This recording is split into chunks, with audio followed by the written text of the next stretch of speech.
Assalomu alaykum hammaga, yaxshimisizlar, yaxshi yuribsizlarmi? Anchadan beri video chiqarmagan edim. Bugun video chiqarishga qaror qildim. Oz bo'lsayam video oldim. Bu anchadan beri yig'ilib kelayotgan video. Nimaga video chiqarmaganimni sababi uyimizda 3 oydan beri usta ishlayapti. Bizni spalnimiz, boshqa uylar hammasi boshqatdan bo'ldi.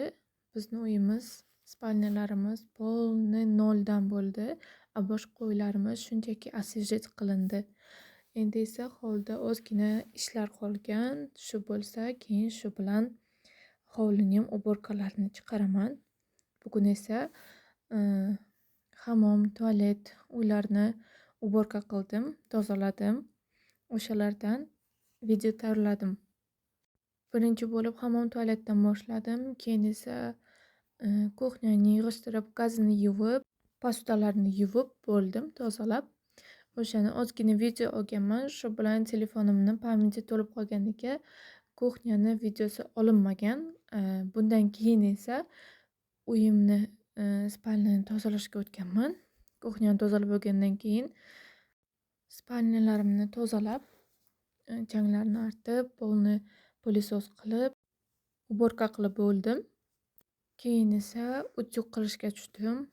Kirlar yuvgan edim. O'sha kirlarni olib kelib, hozircha kirlarimizni qo'shninikiga osib turibmiz. Chunki uyda remont, kir osishga joy yo'q umuman. Shuning uchun qo'shninikiga osib kelib, qurigandan keyin ertalabga olib kelib utyug qildim. Utyugni ham Duvel degan utyugdan, parnoy utyugdan olgan edik. Uyga olib keldik, ishlamay qoldi. Uni telefon qilib boshqatdan qaytardik. Ular qabul qilishdi. Bir haftadan keyin keladi deyishdi. Bir haftadan keyin borsak yo'q. Yana 3 kundan keyin deyishdi. Unga ham qarab o'tirdik. Undan ham yo'q edi. Keyin pulni olib boshqa magazindan olib keldik. Parnoy utyug oldim. Uni ham alohida video qilib chiqaraman. Juda ham zo'r, bittada ochib berar ekan utyug. Shunaqaga havasim kelgan edi o'zi. Umuman xayolimda ham, planimda ham yo'q edi utyug olish. Utyugim bor edi. Eski bo'lsa ham, u ham parlik edi. Parlari uncha yaxshi emas edi. No ishlatib turgan edim. Lekin o'zi hovlini moykasi uchun, gazi uchun borgan texnika magazinga borganimizda shu utyugni ko'rib qoldik. Xo'jayinim agar senga kerak bo'lsa olib beraman dedilar. O'zi havasim kelgan edi. No qimmat bo'lgani uchun hali shart emas degan edim. Hamma narsa niyatga bog'liq deb o'ylayman. Shu uyimizni ham, spalniyani ham shunaqa niyat qilgan edim. Bizni ham uyimiz xuddi o'zimiz xohlaganimizdek, xuddi shu uyim qanaqa bo'lsa shunaqa niyat qilgan edim. Allohga oson, hammasi vaqt soati bilan bo'lar ekan. Men bilan xo'jayinimiz shunchaki o'sha o'rtada, devorni o'rtasida avvaldan qolgan gollandskiy pechka bor edi. Uni ishlatmas edik. Sovuq kelardi, uy qishda juda ham sovuq bo'lardi. O'shaning uchun hovlimiz remont bo'lgan vaqtda uni ham olib tashlamoqchi edik. Keyin planimiz o'zgarib, birdaniga bo'lib ketdi. Bundan oldin esa faqat niyat qilardim. Televizordami, YouTube'dami ko'rib, faqat niyatim shu edi. Biz xohlaganimizdek uyimiz bo'ladi. O'zimiz xohlaganimizdek mebelimiz bo'ladi. O'zimiz xohlagandek obstanovka qilamiz deb. Haqiqatdan ham Allohga oson, hammasi o'zimiz xohlaganimizdek. Hattoki shu shkaflarni eshikchalarigacha, ruchkalarigacha o'zimiz borib tanlab keldik. Mebelni shu sifatlisini borib tanlab keldik.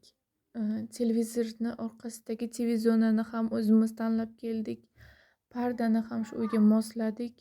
Hattoki plintus, derazani kirdidagi ugaloklarini rangigacha birga borib tanlab olib keldik.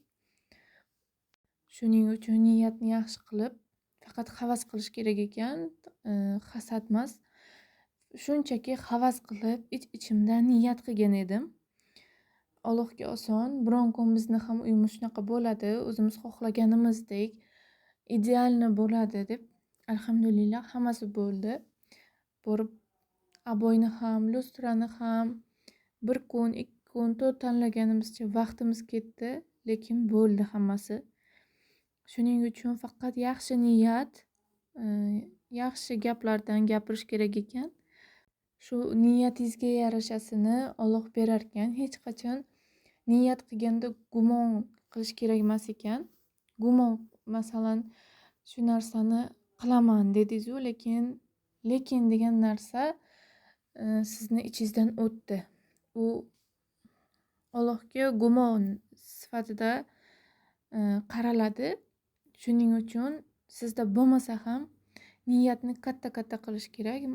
Inshaalloh shu narsa bo'ladi, shu narsaga erishaman deb. To'g'ri, sizni qo'lingizda hozirda hech nima yo'q, lekin bu Allohga oson. Sizga hamma narsani muhayyo qilib beradi, tayyorlab beradi. O'zingiz bilmay qolasiz. Bizniki xuddi shunaqa bo'ldi. Mana uyimizni remonti ham, pardalari ham. Pardalarini o'sha eski pardani osamiz deb o'ylagan edik, lekin mana pardalarimni ham yangilab oldim. Mana shu parnoy utyug ham, bu ham menda yo'q edi, oddiy utyug edi. Shuning uchun niyatni yaxshi qilib, niyatni katta qo'yish kerak ekan. Men ham xuddi shunaqa qilganman. Gumon qilmasdan faqat niyat qilganman.